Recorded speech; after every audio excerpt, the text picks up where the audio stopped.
Hello there, and in this video we're on a collection caper, and a slightly unusual collection caper because depending on how things go I may or may not be driving the car back that I've picked up. But yeah, I've got something new coming. It's a lot of car for the money, but for reasons that you'll probably see why, there's a reason for that. So anyway, it's about half an hour away from me. I've just messaged the seller. I've already agreed to buy it. It is sight unseen to me. But all I know about it is that it does stop, start and go. It's got MOT until October. But I'm quite excited. We'll see how we get on. Anyway, I suppose let's get moving really. So here it is. Are you ready to see what it is?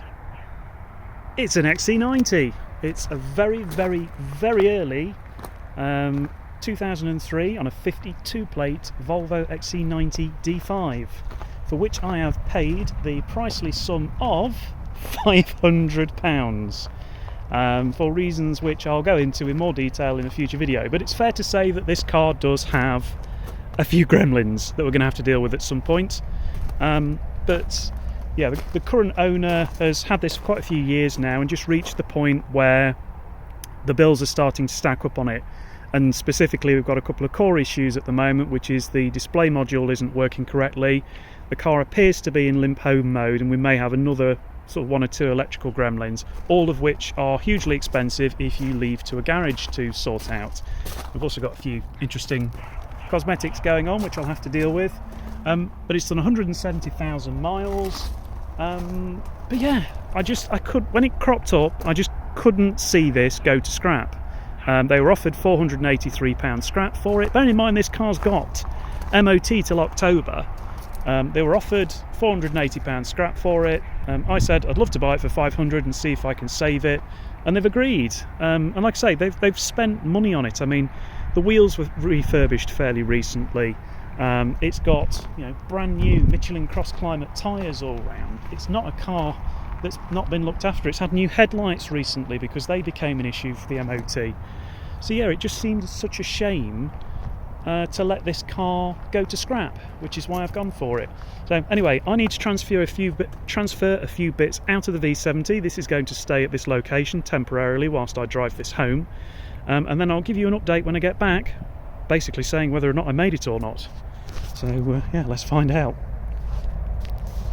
One minor issue discovered on the pre-flight checks before driving the car home: all the tyres were pretty much inflated to 45 psi, so I will be taking care of that before I go any further.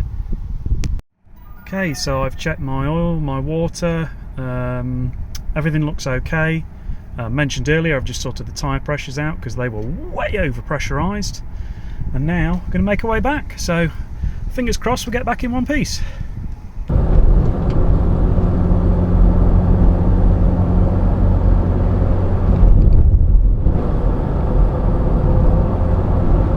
A little bit disconcerting driving a car with completely dark dials. At the roundabout, take the first exit and stay on it. 6 or 70, lovely.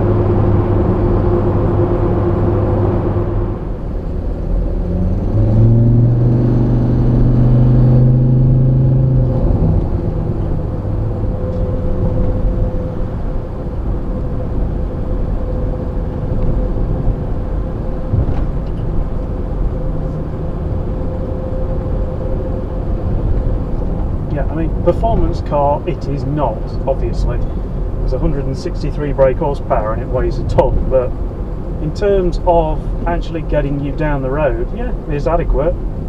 It's not the slowest car I've ever driven by any stretch of the imagination. There we go, successful trip home, no major dramas.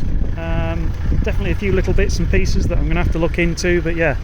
Hopefully I'll give you a full walk around in a future video, but thank you for watching this little reveal, and yeah, I'll see you in another one. Cheerio.